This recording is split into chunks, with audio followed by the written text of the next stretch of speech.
For 15 years, PlayStation has been home to the ultimate driving experience. One that doesn't require any real driving at all. Fashioned by an army of obsessive Japanese technicians led by a visionary designer of almost lunatic purpose, this series has become the ultimate in virtual racing.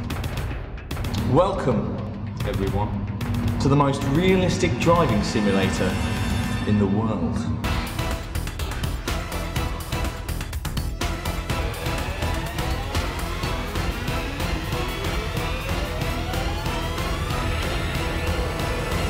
Like all history's true greats, Gran Turismo had to start somewhere.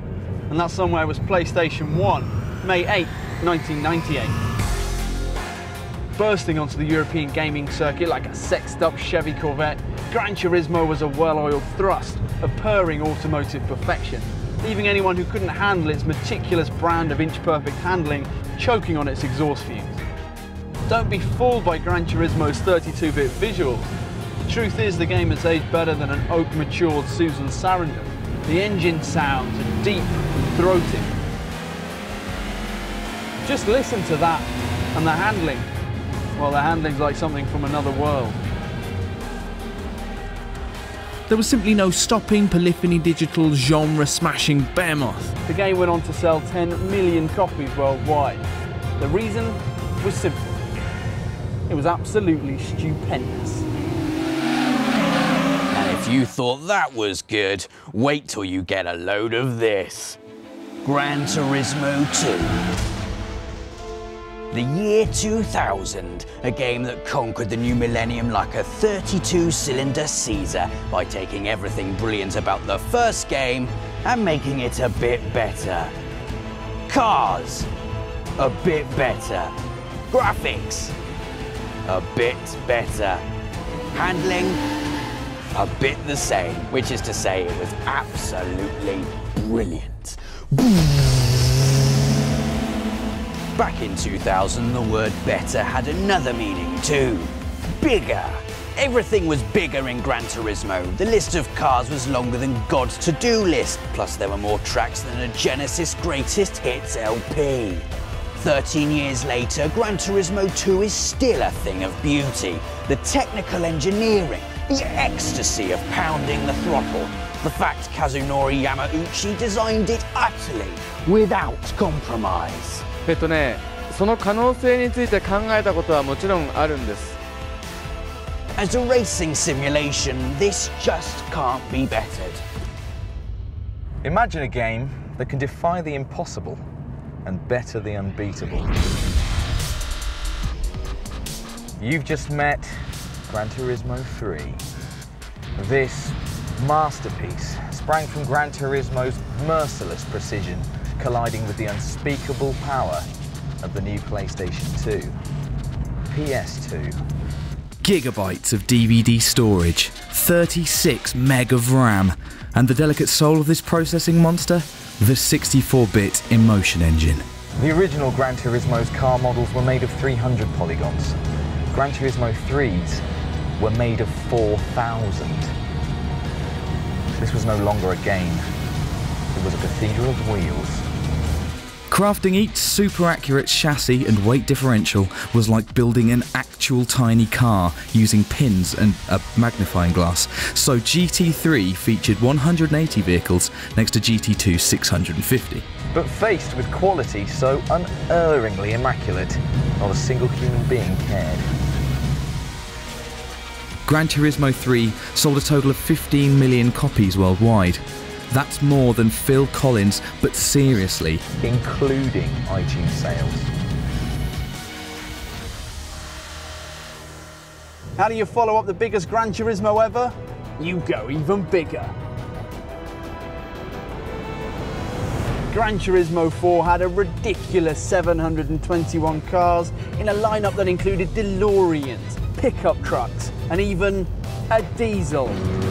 And that's just the start. Polyphony Digital also improved the already perfect graphics to create better than reality visuals, and added sophisticated friction and braking physics to the masterful handling. This was cars on another level.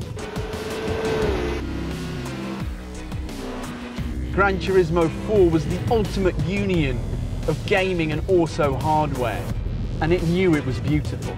The new photo mode enabled drivers to capture every intimate inch of their glistening machines in retina stretching 1280 by 960 72 dpi.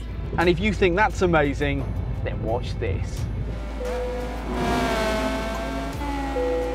Yes, Gran Turismo's B-Spec mode put you in the salty brim cap of a crew chief, meaning the world's finest racing game could finally race itself.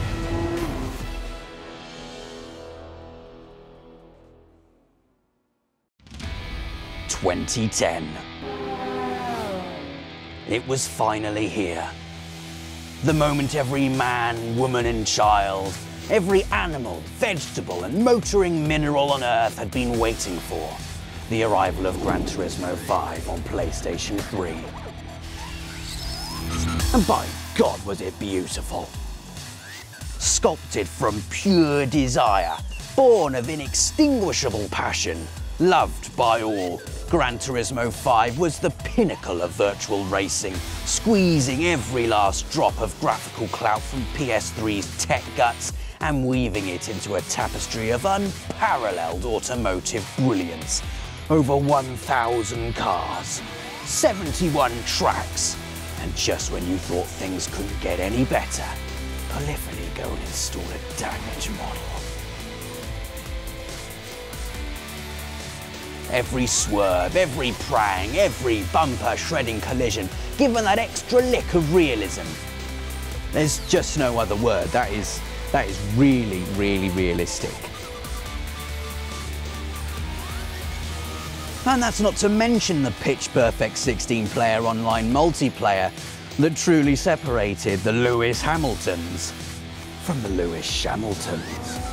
And if you thought Polyphony put all their focus on making Gran Turismo 5 look prettier than Mila Kunis in a bikini made of roses, then boy are you wrong. Just feel that. Incredible. But the story of Gran Turismo doesn't end there. We're talking about a series that has reinvented racing with each generation of PlayStation hardware, whose story is already much wider than these 5 core titles and also includes prologues, concept car updates, a handheld edition and a motorcycle game so complicated that nobody, and I mean nobody, can actually play it. That is Gran Turismo, and it's about to get a whole lot sexier. And on that bombshell,